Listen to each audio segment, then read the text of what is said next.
आज हामी यो पराका एरियामा छौँ है, डिस्ट्रिक्ट पाक्योङ है। र अस्ति हामीले तपाईँहरूलाई विशेष गरिकन यो हामीले एउटा एनिमल आउट भन्ने लिक्विड दबाई र यो लागि यो दबाई बाँडेका थियौँ, पेस्टिसाइड हो यो है। तपाईँलाई अस्ति सबै बताइदिए हामीले कसरी के लाउनु पर्ने है। र आज हामी यो गाउँमा छौँ र विशेष गरी तपाईँको नाम के भन्नुभयो? मेरो नाम उमादेवीज्यू। अनि तपाईँ सबैलाई नमस्कार। र म उहाँलाई सोध्न चाहन्छु, यो चाहिँ विशेष गरी हामीले मुसाको लागि दिएको थियो, तपाईँले यो युज गर्नुभयो आफ्नो खेतमा? कहाँ कहाँ लाउनु भयो? मैले आलुको छेउछेउमा लगाएँ। आलुबारीको छेउछेउमा? आलु कोट्याउँछ नि त मुसाले, त्यही भएर आलुको छेउछेउमा लगाएँ। हजुर। अहिले चाहिँ अलिक प्रब्लम भएको छैन, अहिले मुसा आएको छैन। मुसा आएको छैन है।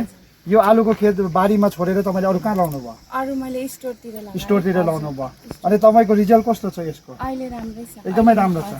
मतलब मुसा आएको छैन, समस्याहरू। आलुहरू पनि यसो हेर्दाखेरि ठिकै छ है, मुनि देखाउनु।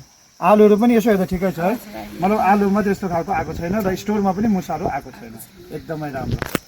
अन्त यो एउटा एनिमल आउट लिक्विड दबाई थियो है। यो लिक्विड दबाई चाहिँ मैले तपाईँलाई भनिदिएको छु के को लागि है।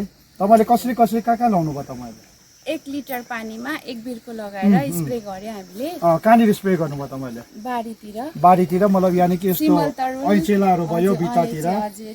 सिमल तरुल भनेपछि तपाईँको कसावा? पिरालु हामीले स्प्रे गऱ्यौँ। अहिले चाहिँ आएको छैन, दुम्सी आएको छैन, बाँदर पनि आउँछ हाम्रोतिर, अहिले त्यो बाँदर पनि आएको। अच्छा, पहिला तपाईँहरूको मतलब दुम्सी मतलब पर्क्युपाइन, बाँदर मतलब मङ्की र एउटा बँदेल वाइल्ड बोर्ड, मतलब यसको समस्या धेरै थियो यहाँनिर। र तपाईँले यो स्प्रे गरे बापत चाहिँ त्यो एनिमल्सहरू फेरि तपाईँको खेतमा अहिलेसम्म आएको छैन भनेपछि एकदमै रिपोर्ट राम्रो छ है। ओके, हुन्छ। ल, थ्याङ्क यू सो मच, धन्यवाद।